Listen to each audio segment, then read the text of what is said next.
Roger Lee. Hello, I am a multidisciplinary artist, but I mainly focus on acting, filmmaking, theatre making, and stand-up comedy. I write my own things, like write my own plays and write my own theatre productions, which is a big journey because I produce it as well. So that's why I'm a multidisciplinary artist, so I can do all the things I need to do to create and manifest stuff.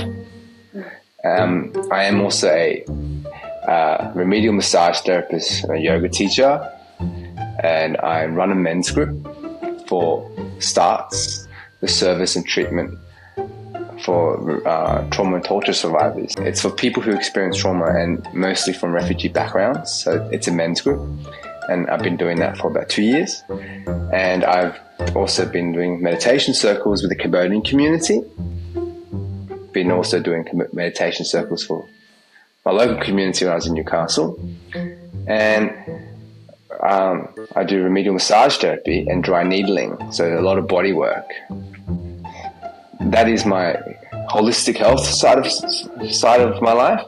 And then the third side is community cultural development. That involves making projects that help bring people together, address social issues, connect, and I guess do the work, but with art. It's really fascinating because like so much of your work is, it ranges, it has a wide range from, as you say, body work to mental, psychological, because you work with a lot of people who experience traumas in their life, being in a refugees community, right?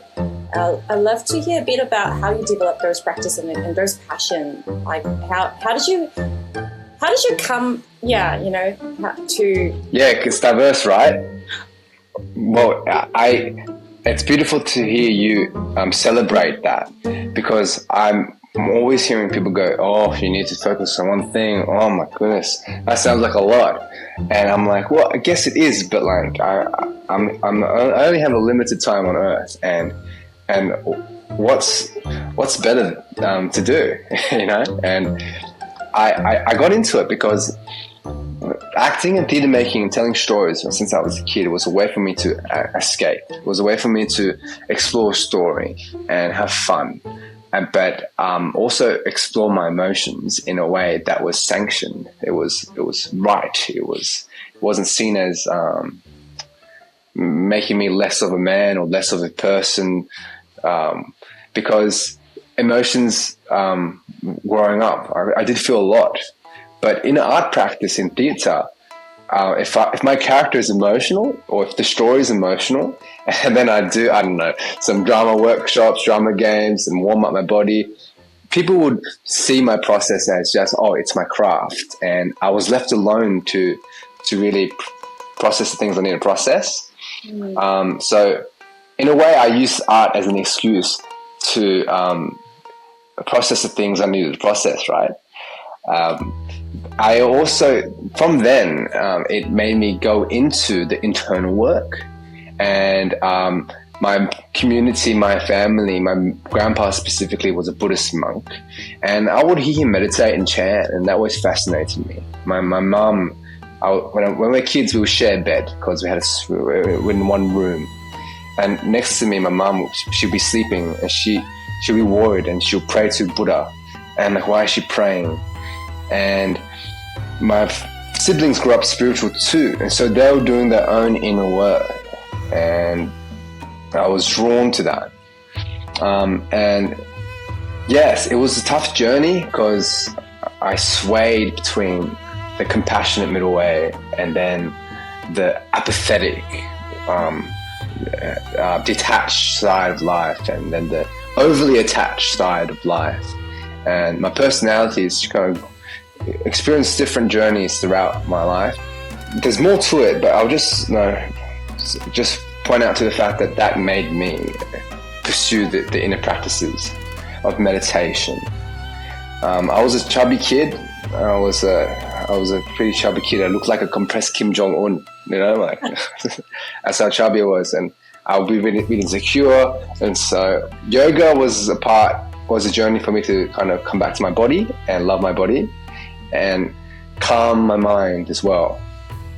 And when I learned how much control and awareness we can cultivate, I learned that there is therefore a sense of duty on earth for me to do that work, because it's up to me to grow my awareness and to grow my awareness of my body and my mind and how I relate to people. I sometimes would learn lessons through my yoga, my meditation, and being present with people. And you know, those moments where you have a realization and you're like, oh, I don't think I actively listen to people. My gosh, that is such a tragedy, because there's so many moments I probably would have missed and so many emotions I probably disregarded. And then it then instills in me this fire to not go back to that. And if I miss that and was so unaware, what else is there that I am missing? So that combination of having grown up in I guess extended family of as you spoke about your grandpa being a Buddhist monk, you know, spiritual extended family who had a strong faith and spirituality, who are actively integrating compassionate service, in embodying that in your way of living, plus just being really probably a sensitive child by the sound of it. Maybe sensitive, can feel the emotions of others and feel deep emotions like we all are, empaths, and yeah, probably set you up in the right place to start with, being someone who can develop hyper-awareness. Wow, hyper-awareness, that's a big word. Yeah, you become more aware, and then therefore, you know, it's that awareness of being able to tune into other people's suffering, right? Other people's pain, and feeling like, oh, because you say, have I not listened enough, or have I not listened, you know, in the right way? If that person felt unheard still, you know, to have that awareness, to have that ability to actually pause and reflect, and even, you know, ask for a greater self-improvement, and that's a sign of, like, you know, true empathic ability and skill. So I'm sure that sort of paved your path as well, you know, to your duty, your services, now your multidisciplinary services in all forms, like theatre, community. Like, you do so much, which is amazing, constantly showing up, constantly serving others. I guess, yeah, just really interested in, you know, how you cope with an environment that could sometimes be heightened traumatic, you know, like, because of the history of the Khmer. Yeah, if you can speak a bit about that particular Cambodian group that you're from in Sydney, and just maybe speak to the history of it for people who don't understand or who don't know this cultural group. And sure, that would give context. Because then people can really relate to the potential suffering in that, you know, like. Well, to briefly touch on some things you said before I do that, I think growing up, I was a sensitive child. My teacher did say on my report card when I was in year 2, Roger's a very sensitive person. And it's just I was just talking about English or something, and it's because sometimes someone would say something mean and I would just cry.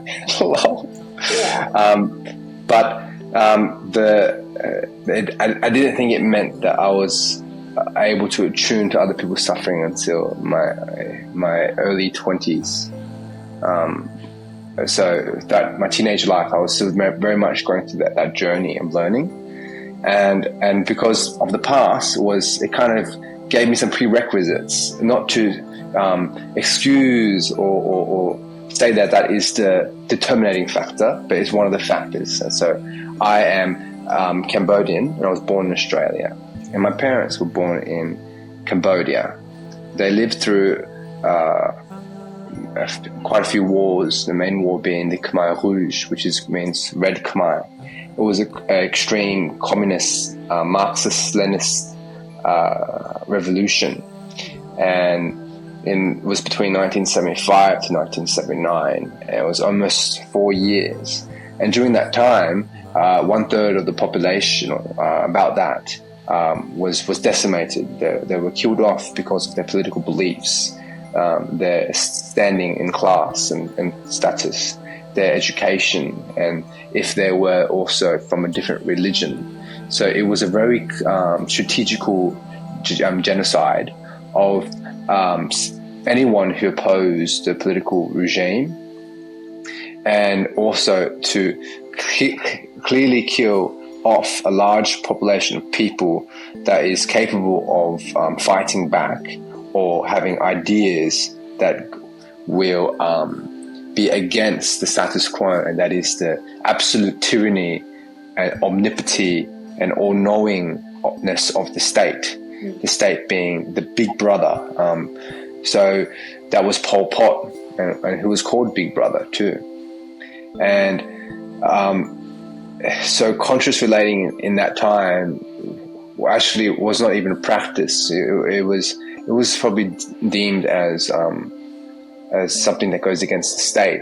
All Buddhist practices were destroyed. All Christian practices were destroyed. If you weren't even allowed to have a funeral to grieve.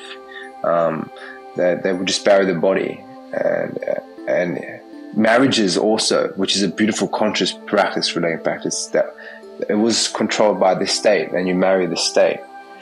Now, during that time, my mom and dad went through an immense amount of trauma. Over 1/2 of their family were killed, and there will be a lot of suffering. It's a lot to actually. It's impossible for me to download the suffering. We don't even have the framework. In people in our context would not have the framework to understand it.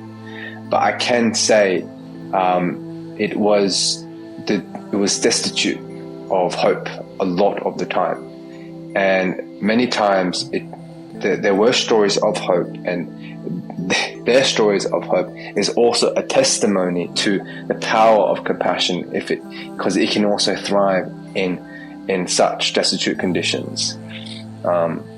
After that, they stayed in the area where the war was still going on, in a form of guerrilla warfare, because they were freed after the 4 years by other soldiers. But there was still guerrilla warfare, and it was still very dangerous. 3 years later, my dad got shot in the head by a bullet.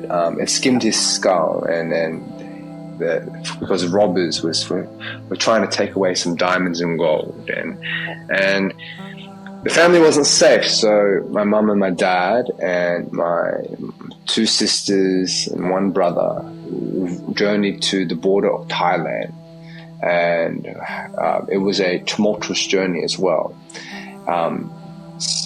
Actually, I am skipping on many steps, but this was their second attempt actually to escape. The first time they had to walk and drive and catch rides to the refugee camp, but they were denied. So they were treated as just like very inhuman people, and they were told to walk through the fields littered with landmines strategically to kill them off, so then they won't be a nuisance, and also further fragment and destabilize the region. But they survived because they ended up walking in one line, and then were rescued. But many of them didn't survive. So the second time they were left, my older sister, sneaked into the refugee camp, and they stayed in the refugee camp for 5 years, which my siblings they had their childhood there, a big chunk of their childhood in the refugee camp. And my sister said that it was scarier than Pol Pot as well. And 5 years later they came here, and then 9 years later I was born. But that was constant survival mode. That's over 15 years of poverty and survival mode. Their ability to practice deep work, deep conscious work, it was non-existent. It's a luxury, actually. So this is a deep luxury we have right here. Yeah. And that's why, for me, conscious work is not like a game I play or something I do to feel nice. Yeah. It's because my parents, they literally sacrificed themselves for me to open up my subjectivity and my spirit and my mind to feel this. Yeah, wow. That's incredible. And especially because you are from a living family who are still carrying those life and death suffering, you know. Yeah. People had that perhaps in their ancestors, buried deep down in the lineages, and they've forgotten that how privileged they are, or I included, you know. My family has never experienced war.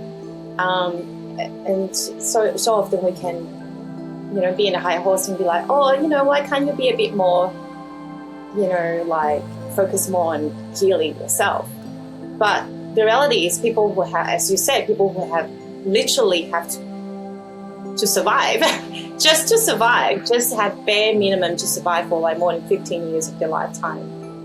Perhaps, you know, like other sort of practices like spirituality or art or creativity, to them it's not even it's not even like in the consciousness of, you know, but it's the sacrifice or like the suffering that they've gone through that they, you know, survived and came to Australia, and that's paved that new pathway for someone like yourself who are then able to continue the lineage, but evolve the consciousness of your lineage to a higher consciousness through your commitment in your spiritual practices.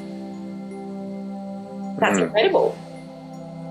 I think, you know, when you word it like that, it sounds like quite a grand mission, isn't it? And I guess it is. And there's two ways for me to kind of respond to that. One way is the films and the theatre I make tells a story that belongs to my family and many, many other families that go through it.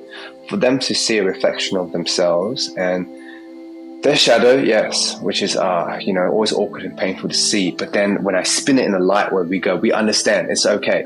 This is the light side. This is the joy side that I want you to see and make you feel heard.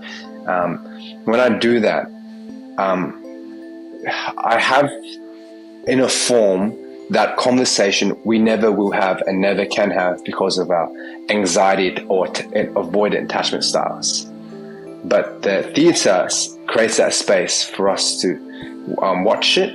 You know, the fights that we have, the trigger responses that we have, the lack of awareness we have in a particular manner. I write it down and I show it. And I was tempted at many times to go be like, this is payback for all the times I was never heard. But as soon as I started writing like that, I had creative blocks. The writing was horrible. The writing felt vindictive, and I lost the mission of trying to create a safe space to grow the collective consciousness. Now, so deep down, I just wanted the uncles and aunties and people my age to feel like it's time to talk about what we need to talk about, and it's time to address what we need to address. And what are things they have to talk about from their perspective? For example, we need to start sharing our emotions. Sure. We need to start learning how to share our emotions in a healthy way. Yeah. And we also need to start understanding how we are not doing that. Because a lot of the time, like, domestic violence is rife. People are looking for the safe spaces to express their emotions, but because they're in survival mode all the time, and every time they express their emotions, it's not heard. It's like, and I'm generalizing here for the sake of, being effective, but we can't share with authentic, conscious relating practices, but we blame and we say you, the pronoun you all the time, and we all the time, and then the amygdala will fire and the prefrontal cortex will shut, and they don't know that happened because it's a pattern, and the space to unpack emotions is always done with a heightened amygdala, without a proper relationship with the prefrontal cortex. That's so interesting. Consciously chosen. Yeah. It's a problem because the young people, and even me, or every time we are with our older family and they want to express things, it feels like an attack. Yeah. But it's actually just post-traumatic stress and the resentment from, living in poverty and not being heard, and cultural shame. It all just comes in a family dynamic, and then it can't be unpacked because of the trauma. But you see, I want to reiterate that it's not because of they are not wholly responsible, because of the history.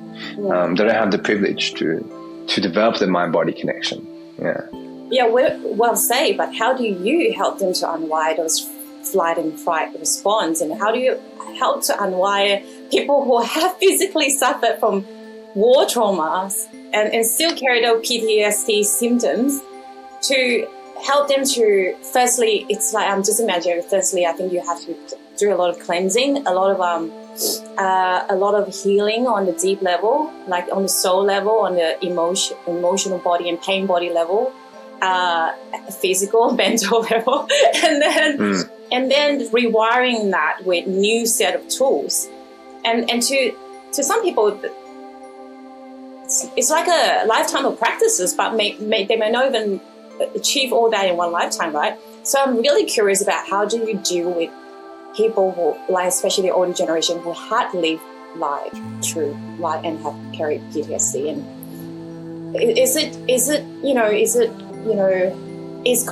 is being compassionate when dealing with people who may not have the full capacity to embody all the tools that our generation could have the privilege to. It's just to understand where they're at and meet them where they're at. But then you mentioned that potential unhealthy toxic relating of like feeling attacked all the time. That also needs to stop. Where's the healthy boundaries? Yeah. Big question. Healthy boundaries in my family is something I'm still practicing and learning, and I'm also learning how to practice that as well. And we don't actually have the word boundaries used in everyday language in the Khmer language. Right? I would not know how to express that. And so we do need a lot of work, and but we have a concept of the face and saving the face, and people just don't bring their private life to the personal life, into the public life. And family, especially my family, will pretend everything is okay when they go out in public, and the masking is very strong. As soon as they mask, I could see that they put on a rehearsed persona, which they feel is their real persona, and in a way it is, and so what that does is that it stops vulnerability. I really don't see people vulnerable in my community unless we create that space, and it can be done. Okay. But in order for that to happen, I would have to cop a lot of projections. I have to cop a lot of young people going, "Who is he?" Or like a lot of older people going, "I already know all this," or a lot of people going, "You don't know anything. What's your qualification?"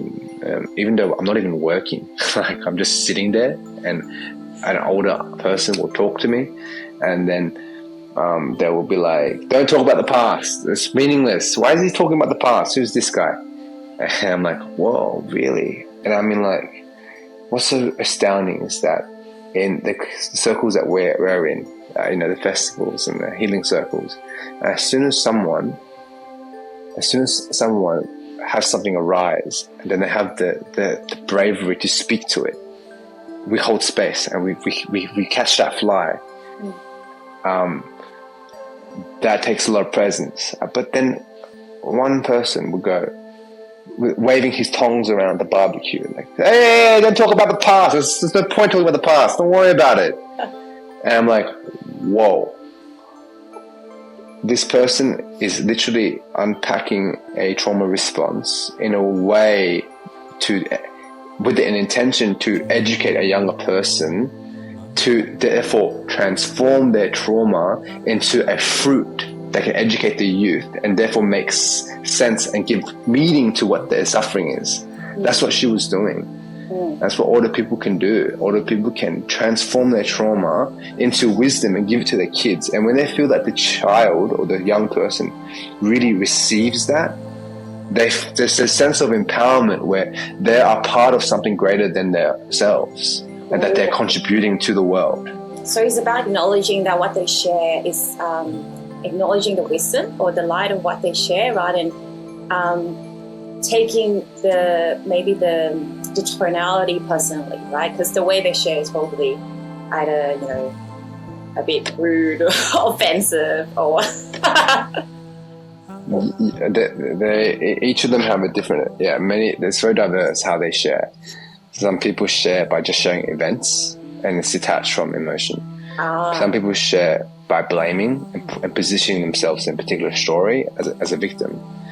So that really requires your ability to deep listen, like to listen from a place of neutrality and not judge and not project any of your triggers, but also not feel like you are being targeted, but really just let their expressions flow, right? And then that's right. Listen, because they're in it. They're deep in it, and at times I would say, hey, too much victim narrative here. This is dangerous, because of how they were affecting other people in the space. Because they were some things came up during meditation circles where they would just talk about how they'll talk about their own trauma a lot, and then the space be absolutely dominated by them, their ego, and as soon as someone else is about to share, they don't contribute to their collective share, their time. And what happens is that no one gets the work done, because in order for them to transform their story and to seek wisdom and heal, they need to enter a collective space first, so they can see where they are in relation to the world and cultivate the empathy skills. And when they practice empathy for others, they can then bring it back to themselves, but they get stuck in their own story. It's like a Buddhist monk telling someone you can't do martial arts until you until you squat for 10 hours and be by yourself, because when you're fighting other people, the real enemy is the self, and they will never grow unless they fight others, when they keep fighting others. And it's a bit of a crude metaphor, but it's about bringing accountability and actually bringing it back to themselves, and also making people aware that this is a shared space. And I'm hearing a few very deep mastery and practices just in one sharing. And I could imagine the context that you have to deal with, from personal contexts where you're dealing with family dynamics to when you're holding space in a more community environment, like in a meditation group with people, right? With elderly people who had suffered from the war time. So that's why I've been doing that. I did that weekly for about a year and a bit, and then I changed my approach. Want to work with men and let the women. I cultivated enough capacity for the community for them to do it themselves, because they meet each other during the projects I do. So I let that unfold by itself. I know when I succeeded when something happens without me. Awesome. But now when I write my plays and my theatre, I hold Q&As in the end. And the whole play is like a journey for them to enter that vulnerable space with me. And it's during my play, I was really emotional. I was the person that showed the shadows in my life and from people I've learned from, and then it was my hero's journey and my journey of self-compassion and compassion towards my mum and dad and compassion towards people. And I allowed essentially people were looking at me and they had the opportunity to say, I can see myself in him.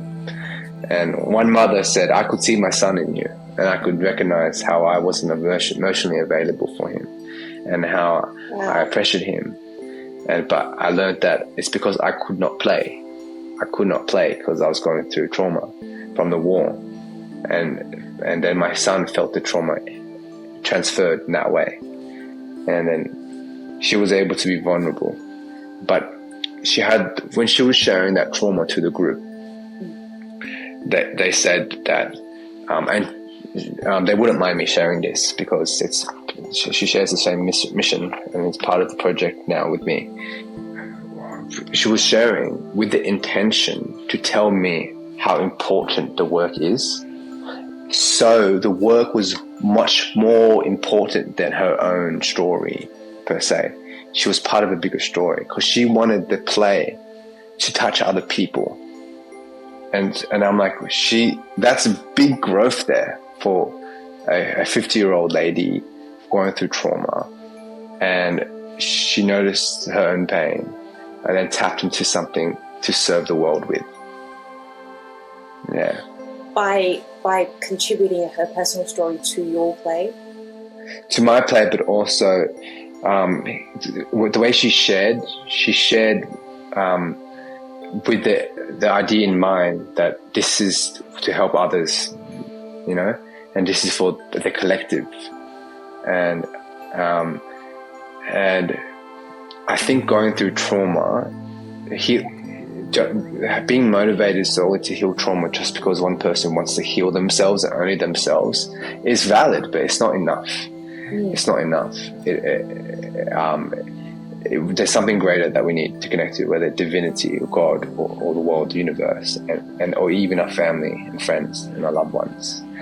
And the play that I did 2 weeks ago was, we need to do the work because we need to be in a better consciousness for our loved ones.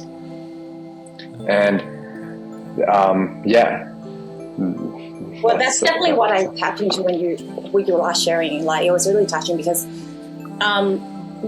it really demonstrated the wide spectrum and layers of the work, like from direct healing, like sitting in a meditation group, like allowing people to express their with what vulnerability. That's direct healing, like maybe individuals and in a group environment, like both self and interpersonal. But when you take it to a play, it sounds like there's also that layer that is possible for people to then transfer, and release that pain and upgrade it to become like a gift that it can give back to the collective consciousness, so they feel like they have contributed, so they feel like they have served as well. Because service, unconditional service without any expectation of an outcome, is what creates meaning and purpose in someone's life. And I could imagine a lot of these people who have, been misplaced, dispossessed from their mother country and had to, find a new culture. A lot of them probably feel lost and directionless and without purpose. But at the end of the play, the moral of the story is to honour our parents' story, but also have the young people recognise the sacrifice and how they need to heal their own trauma, so that they can be better people for their kids and their friends and family. And then one for the older people was to really address their trauma and how their trauma affects their kids, and how they, in the way they speak, in the way they pressure, in the way they neglect.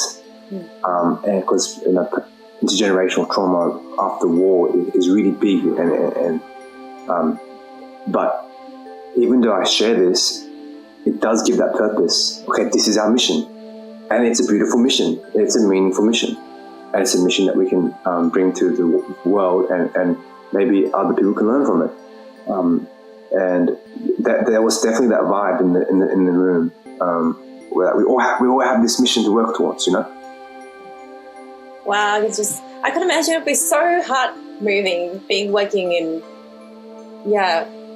those spaces, in those communities. It was, yeah.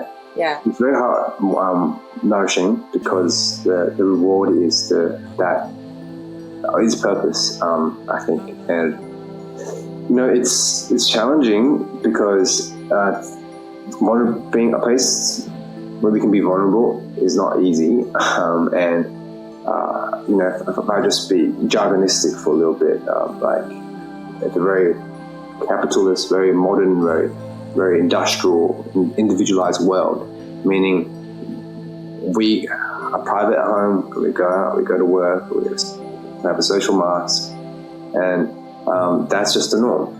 And that's very much kind of what immigrant families go through, because they're trying to survive and they're trying to do their best in this new world. They've got no time to find places for vulnerability, and they do, some, but many don't.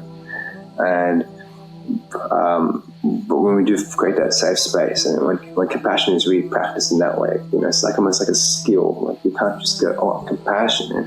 Like, well, then compassion has real karmic effects, and it can create that space where vulnerability can flourish. And I think vulnerability, the English word is it's limited.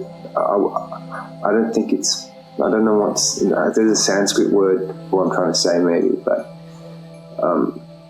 people say we can weaponize fragility.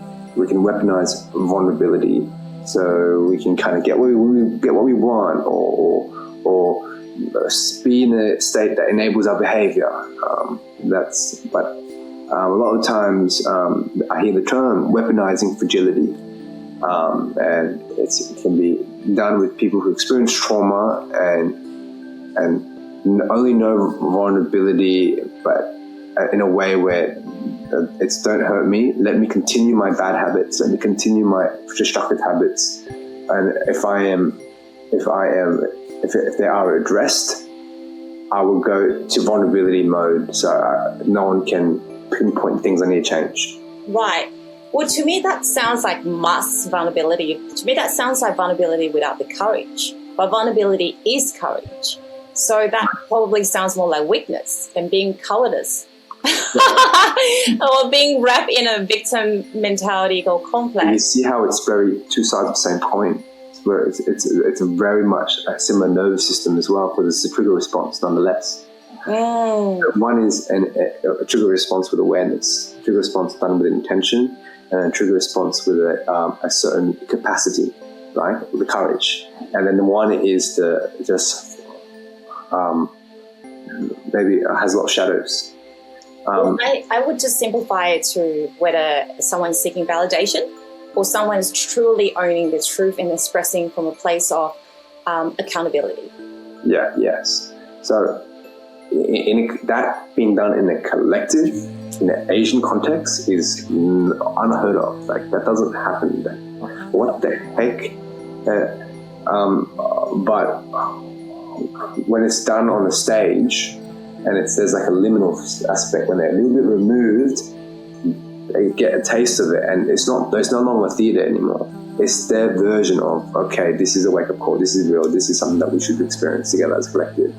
Because if I can't get the community experience that type of vulnerability in a ritualistic form that is part of it, it's part of the everyday rituals of society, I will find another avenue to introduce it, which is theatre.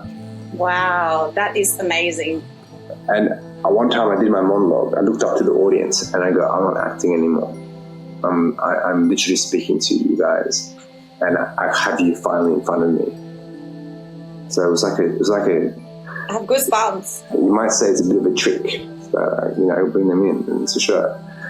But that's what it is for. That's the work of a saint, right? You're just using the art form or creative form as a vehicle to transform, for healing and transformation. And because of your awareness, that at the end of the day, you really, whatever spaces you're holding, whether it's a fictional space or like a meditation group, the intention is for transformation and healing.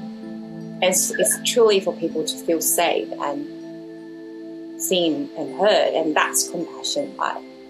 So, yeah, I just want to acknowledge you for that. Thanks. Yes, I discovered that one of the people in the audience was a childhood soldier from the Khmer Rouge, and he was there watching the play, and that blew my mind because in the play, like, my character's father passed away, and he finds out that his father was violent and was abusive, but he never knew about his child's father. He never knew about his father's past, and then later he meets a ghost and he finds out that his father was involved in fighting as a kid, was a soldier, right? And then he went through a journey of reconciling that and seeing the humanity in him. And then I realized that one of the men there was a child soldier too. And so I think compassion has this very real, practical purpose of, opening up vulnerability and letting the power of vulnerability transform someone, and creating the actual path for wisdom and the fruit to be to grow, But its quality and its nature, I felt personally things I can't explain. There is a real spiritual force when compassion is practiced. There's something beyond the intellect that happens, and because it brought this guy who was a child soldier to come watch, and then my play is about child soldier, but I never told anyone about it. But he needed to come. He wanted to come because it was a story about a Cambodian family, and I had all these projections that, no one wants to do the work, no one wants to watch the play. Why am I doing this? And I just said, just trust. There's a reason why I am doing this, because compassion is compelling me to do it. And acts of compassion, I think, is really hard because, but when it's done, it creates moments of transformation that is not ours. Yeah. It just happens. Well, it's healing. It's really it allows people to heal, properly heal. It's the heart melts all blockages. That's literally what my teacher Master Chia says. Yeah. It's like, our spiritual practice at the end of the day, when done in the right way, it's opening the heart and removing the blockages and barriers and the traumas and the negative information from the heart, so that we can connect with another heart to heart and bypass, not getting stuck in the mind. Getting stuck in PTSD is getting stuck in the mind, unfortunately, because it is getting stuck in the past, right? Because the mind stores the memories from the past, and all worry and fear and anxiety is getting stuck in the future, because we're projecting to the future, and through the projection of our insecurity and shadows, we become unable to show up fully because we're afraid of the consequences. But if we remove the past and the future, and we come back to full presence and practice conscious living in present moment, and especially profound when you can do it from the place of equanimity, which is non-attached, non-averse. Yeah, that's really hard. This is the highest level enlightenment, highest level of unbreakable peace. And then you can fully show up, and you can fully serve. You can fully be who you are, embodying who you are, and empowering others to be who they are. It is an amazing state to be that only a few can conceptualize, can even imagine you can get to that place. But how good does it feel when we've experienced that, when we experience true heart-to-heart connection, and when we've experienced true maybe meditation or other spiritual practices, when we can be truly let go of the mind's construct and that it really helps us to drop into humility of just being, you know, a role, like a member of the society where we're interconnected to all the others, and that we're not that important really. We're just here to, you know, to be in relating with someone else, and it's our relating with someone else that creates and our impact, like the meaning that we create in someone else's life, that creates meaning in our life. You know, I agree, but I could hear my my skeptical uncle or a skeptical fundamentalist of some kind say other things, because I'm surrounding my diverse thoughts. They will say, "Oh yeah, but that's a fantasy. People don't want that. Everyone is kind of selfish," and I would share them this as well, but this idea of a place where the ego is accounted for and there's awareness on it, and there's a mission of oneness and compassion that's greater, and people can reach that, and like I don't believe it, and I feel like having that subjectivity, that way of thinking and embodiment is one of the main obstacles. Is this sense of meanness where I need something, where I haven't gotten something, whether it be money, like I haven't got that, I haven't made it, or I haven't been seen, or because from war and from living in a refugee setting, poverty, the shame poverty brings, and this feeling of injustice, that they deserve something, and or revenge, or maybe like they need their family to see them as the victim so they can get some validation, you know. It's a very ferociously hungry part of the soul, and you know, many of my uncles and aunties and family members, they have experienced starvation, and it's one of a profound trauma. When they speak it to me, it's almost spooky. Like I spoke to one of my uncles about starvation, and he doesn't just describe it as physical pain. Wow. He described it as constant doom. What? Conflict doom? Constant doom. What's that mean? Constant doom, like this, it's always dooming. Like he's in a perpetual state of doom. Oh, it's like complete hopelessness. Yeah, but dude, the sense of doom is like you will die, and you're going. But never die. It's like you're just hanging there. You're always just lingering at near death. Yeah, and the body wasting away, and wow. Feel the body wasting away, almost as if like the skin is such a thin membrane covering their organs, and it's in that type of state.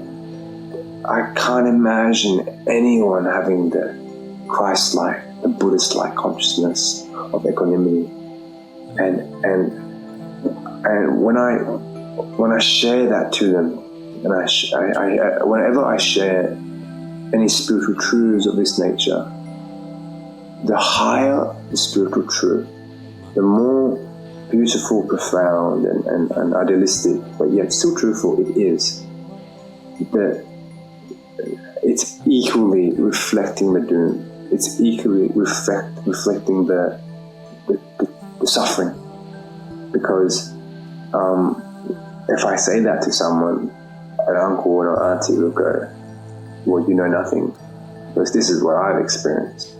This is my truth, and life is really hard, and life is really painful, and there was none of that to help me, or there was no God to help me." That can change, and some of these people, they experience it, and the monks, you know, that I speak to, because they went through the war as well, and then they talk about what we talk about, but they have a different spin to it as well. And I'm trying to describe, because when they were saying the same words that they were saying, I felt another aspect, another color of this, is that the deeper the suffering we have felt is still very much a part of life, and very much part of the bliss, and it starts with the cliche first. So no matter how dark life can get, there's that much more light that we can also experience, and we learn about life and bliss and joy through suffering. So it gives context to their suffering, and it ameliorates that doom. It almost doesn't. They're thankful that they're alive. They're not thankful because of the starvation, but they're thankful for the wisdom that gave. And I think I'm trying to say this because the equanimity is not easy. They can still be in an immense amount of pain and be in equanimity. And equanimity in itself is. And when the monks talk about equanimity, and then I hear about that time when they're experiencing doom of that nature, it shows me that there is no clear goal. There is no, this is what you should feel. And because a lot of the times, converting people and many other people feeling suffering, they feel bad that they are feeling bad. And I know what you mean. It's like a double-edged sword. And when they're told to be equanimous, they feel like they're being a bad Buddhist. Because they just again, use it as a punishment, rather than, like when we trying to illustrate something that could be a positive state of being, in that it's more as an encouragement, but it will still be taken with the negative spin, be like, okay, I'm not doing good enough, right? It's that inferiority complex. It's like, because I have always been deemed as useless or nothing. It's very easy. And everything that you try to tell me I can be better is you telling me I'm not doing good enough. In a way, yeah. It's hard. This is actually kind of a new teaching I'm experiencing, and so it's kind of half fleshed out, but it's kind of there in my body as a seed. And I remember a reading I read about when you're in a funeral and people grieve and they lament, but they're only meant to lament for a few days. Otherwise, they're seen as a bad Buddhist. So there is a superficial, very worldly, arbitrary practice of equanimity. Equanimity, I think, can be easily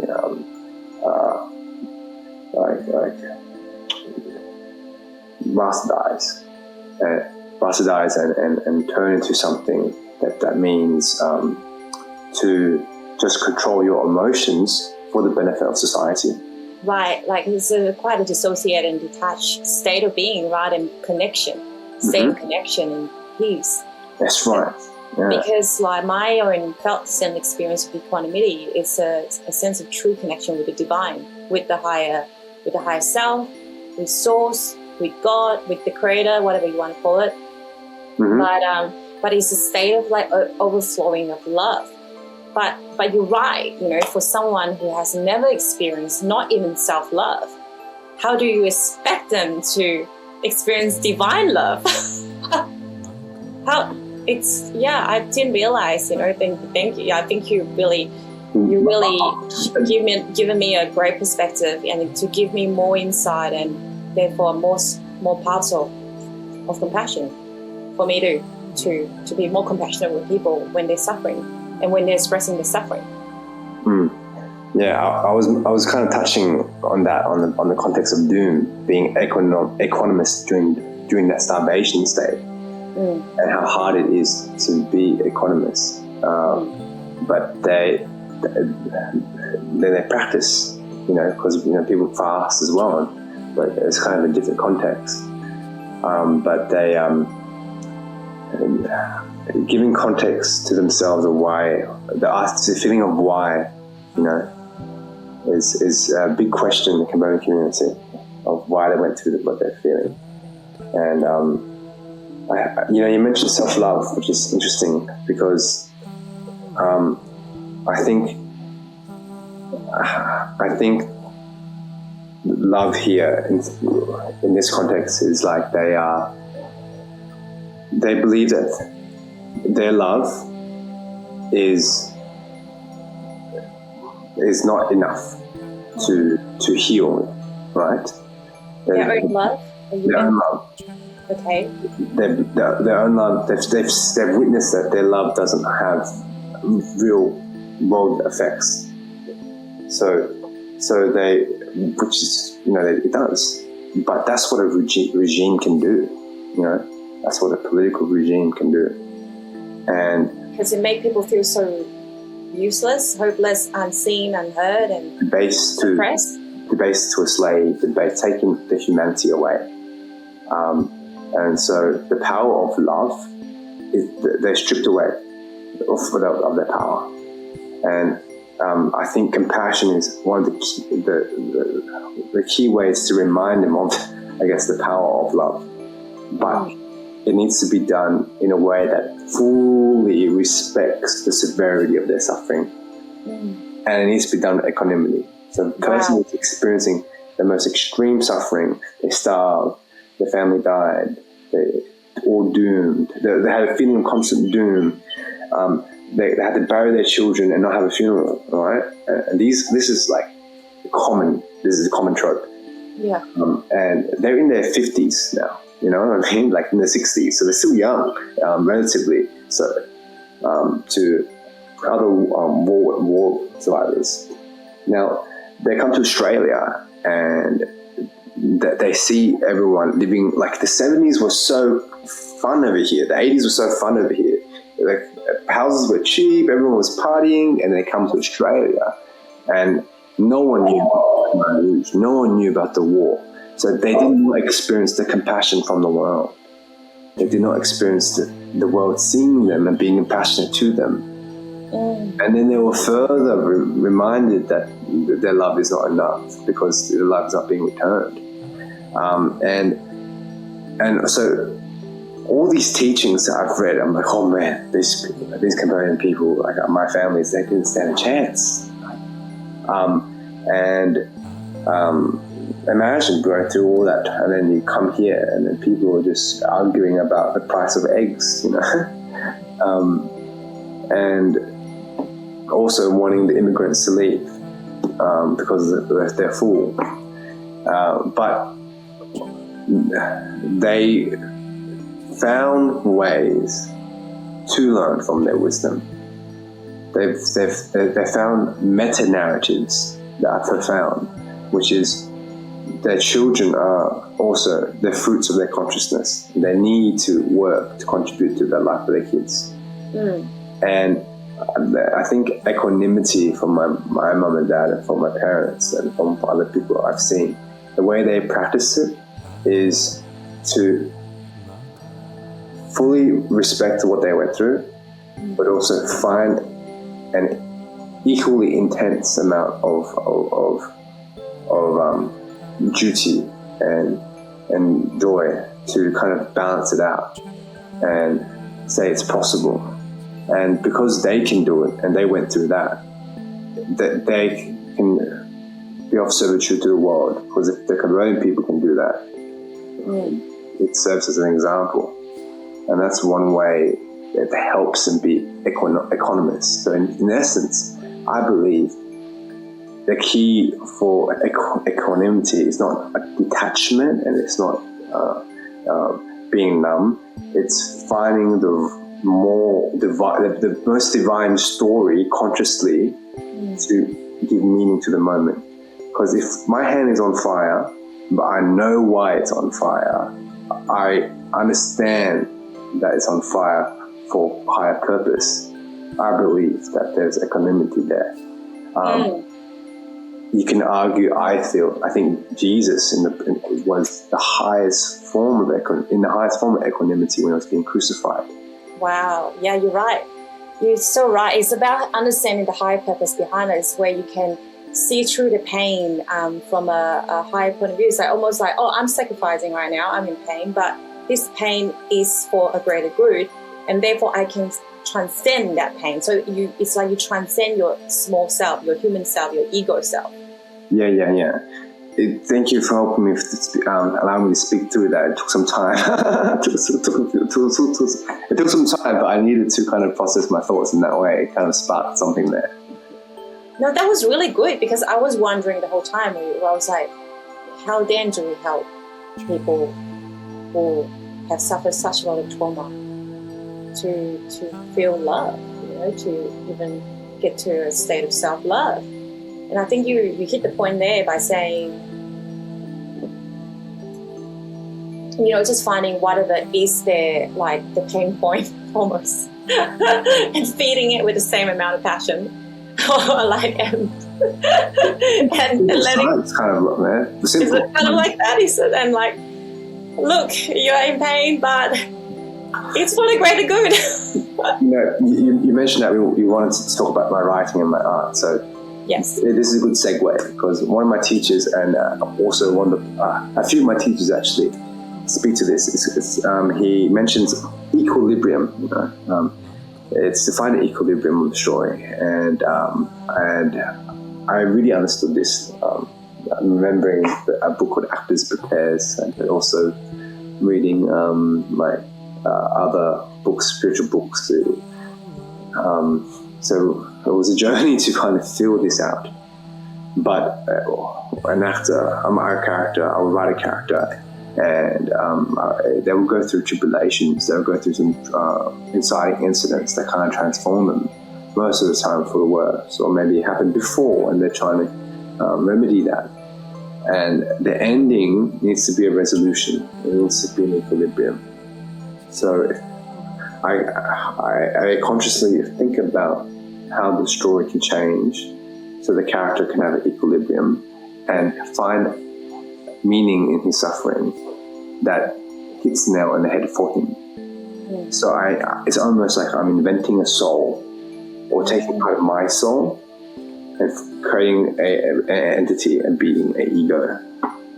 And then I believe that ego exists in this play state world. And then I have to consciously feel that whatever he feels is valid. But for the sake of growth and journey, I as the writer need to put down things that test him. And he fails. Wow. And then I as a writer, I feel that I need to be attached to the character enough to not want to test him, because even I will feel a little bit of pain putting him through that. So it'd be more realistic if you are somewhat attached, but otherwise it would just be like a really fake story. 100%. And also, I'm essentially an audience looking at my own writing. If I don't want the character to go through that tribulation, the audience are most likely don't want him to go through that. But if I'm detached, the audience is not going to care. It's like most of the time. You need to leave some grace in the obstacles that you create for the characters. I also need to really test him. So I need to find the balance of finding the right attachment that I care for them, which is essentially me. A part of myself is there. And let's say he is working in a factory and he's really lazy, and there's a girl he likes at the factory, and he goes to say hello, but he gets rejected. And the way he gets rejected is humiliating. And then I first am like, okay, that's going to be a bit hard to write. But then I'm going to go, how is he going to respond? If I don't say, no, I don't want him to respond in a way that reveals him as being a narcissistic, coercive, or violent man that's dangerous to women. I don't want him to be shown in that light. No. If I don't say that, then there's no point writing the scene, because I need to not want him to be like that in order for me to write a convincing character that is truthful. And so then I'll go, oh, damn it, I have to make this guy this person that I don't want him to be. And then I write it, and then you can feel in my writing the tragedy that guy is essentially that villain. But I also need to find the balance of, but I do want to write that because I think there's some truth that needs to be shown, and there's a higher message for me to share. So I consciously relate to my characters in a way where I empathize with them and want the best for them. I want the best for all my characters. But then a part of me also goes, but I'm also going to test them, and I'm also going to give them a bad time sometimes. But I need to feel that those characters are going along the line with me. I'm going along the line with them, and vice versa. Even though there are characters I don't even want to be. So, you know, whether it be a villain or even a hero, or a uncle and auntie, and being connected to them helps me write them in a much more whole and heartfelt way that affects me as a performer, as an actor and a writer.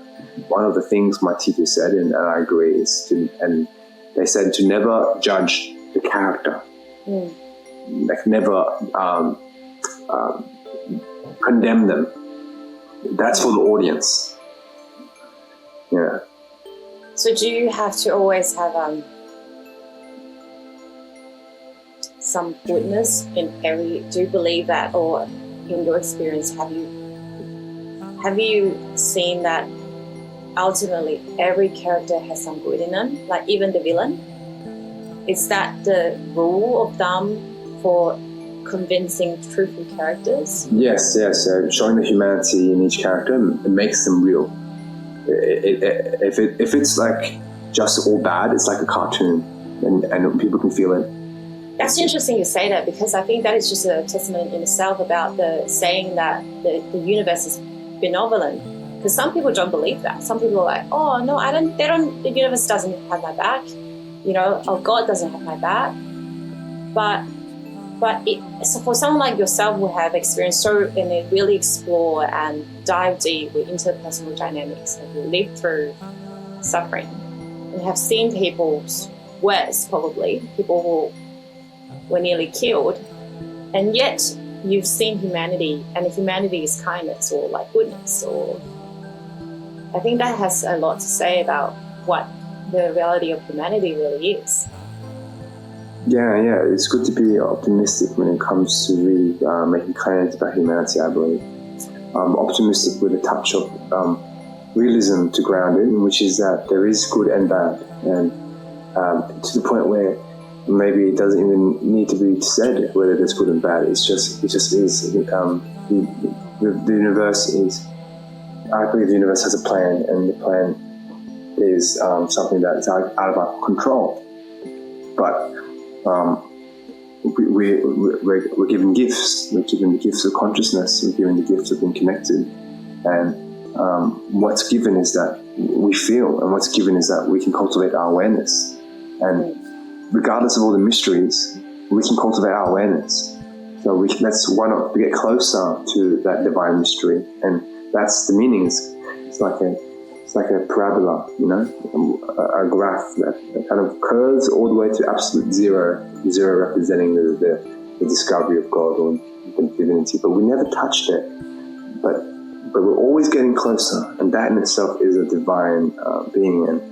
And in that journey, there is good and bad, but we're still getting closer to this divine truth and connection. Yeah, I I feel that when you're writing a character, and when I'm writing a character, and my play that I wrote last week, 2 weeks ago, I think I did a development of it. I needed to write the good and bad in everyone, including my mum, in the play, including me, including my sister in the play, my sibling, and my dad. Because it also creates tension. Like if we talk creatively, it creates tension, and it gives a person a reason to watch it. Like, why are they watching? If everything's all good, there is no room for growth, and there's no point watching it. I think having elements of good and bad in people should be seen as also an opportunity to make a meaningful moment. Opportunity to live in the moment. To make a meaningful moment. To be. Or to make a meaningful moment. You know, and as compassion is only really tested when we do meet the bad, so to speak. You know, and compassion just done because it's easy it doesn't mean that much. And I think I write villains or bad characters in the plays I have fun with because I want to help make a meaningful moment. Yeah. Well, I think you really have to practice non-distinction there, because what you share has illustrated another point about, which is a segue to equanimity as well. It's cultivating non-distinction, like really seeing through the shadow and light, seeing through the dualistic traits of humanity, and be okay with all of that, but knowing that there's always a benevolent purpose behind it. Okay, a benevolent purpose behind it, like something. It's for growth. It's for healing. It's for ascension. You know, because otherwise, if it is not if it is a malevolent purpose behind it, then it will drive to destruction, right? I think when someone has the intention to see life and navigate life, knowing that there's benevolency underlying things to serve a greater good, that intention is powerful. And I do believe, and maybe this is what you're trying to say too, is that when that is not practiced or they don't believe in it, their actions can very well lead to malevolent behavior, maleficent behavior, and it can lead to catastrophe. And so, in the grand scheme of things, it could equilibrate. If we talk esoterically, it could equalize, and their bad actions contribute to a necessary moment, maybe generations further.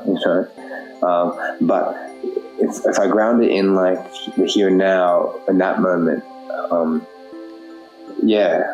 it's important to have this underlying caveat that things that we do, there needs to be a benevolent activity, even if I don't like a person, even if I'm arguing with a person, even if even apathy is malevolent. Even apathy is something that we can't have.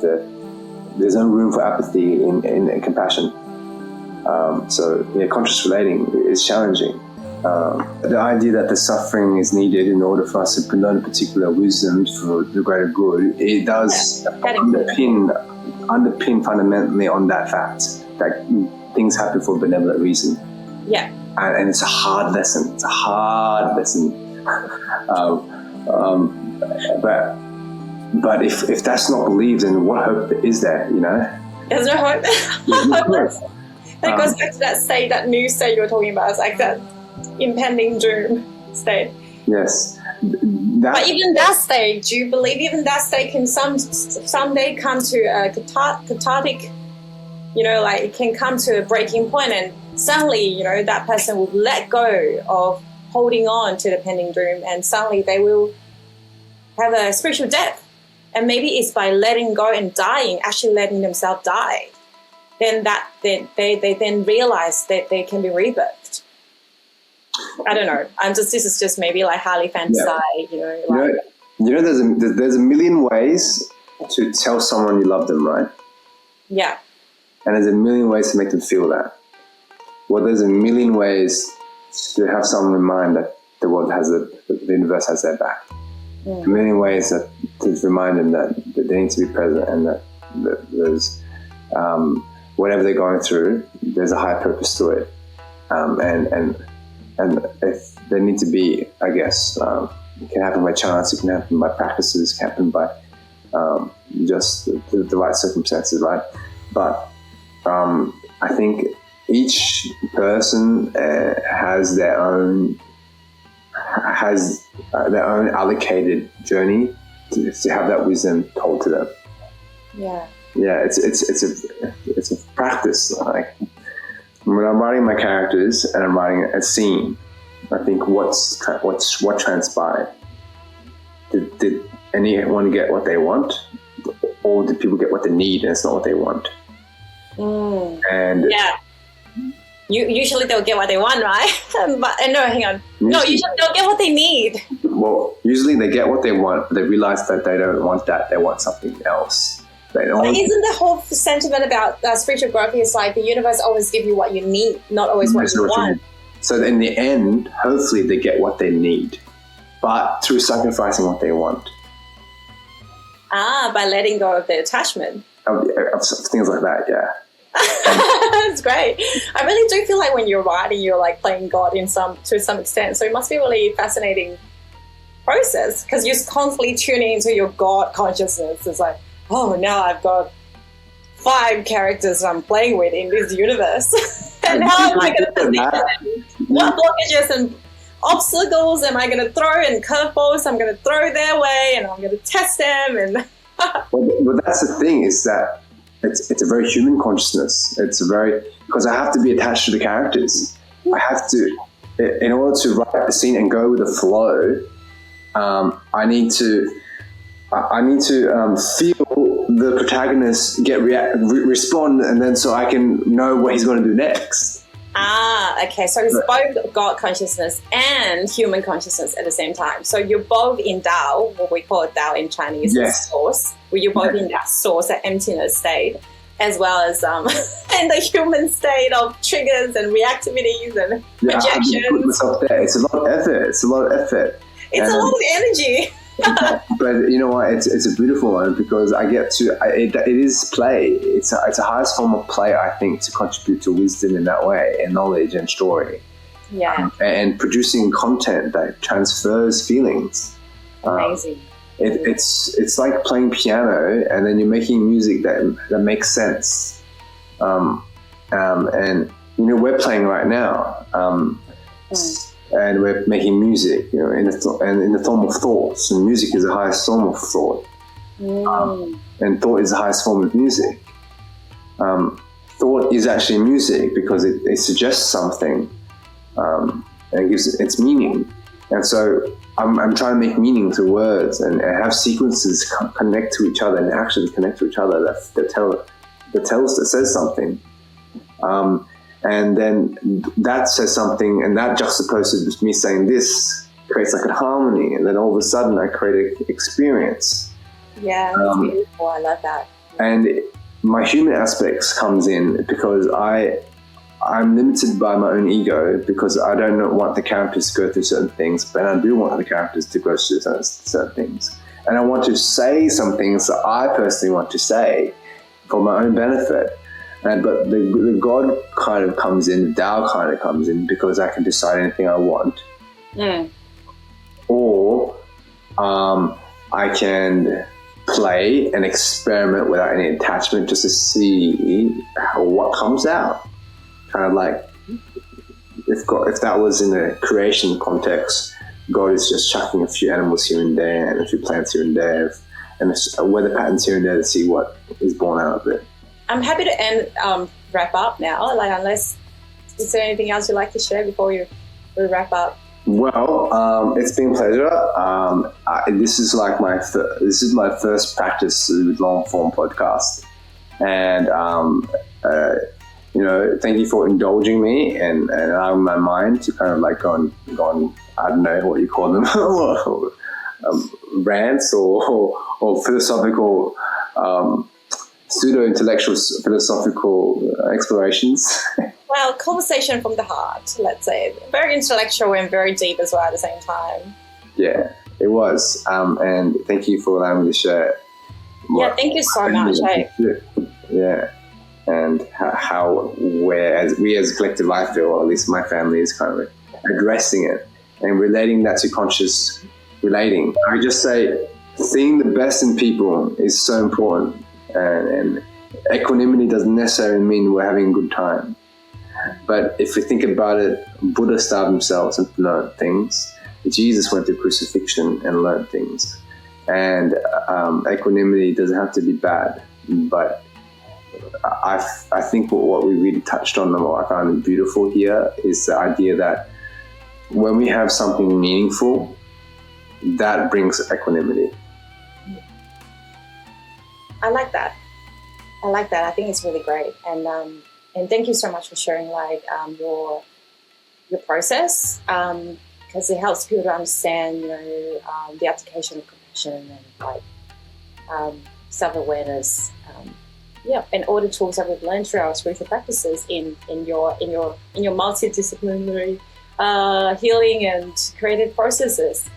And this, I'm sure a lot of people will benefit from listening to our conversation, and I hope this will continue to ripple out. Yeah. Thank you. Thank you. Wow.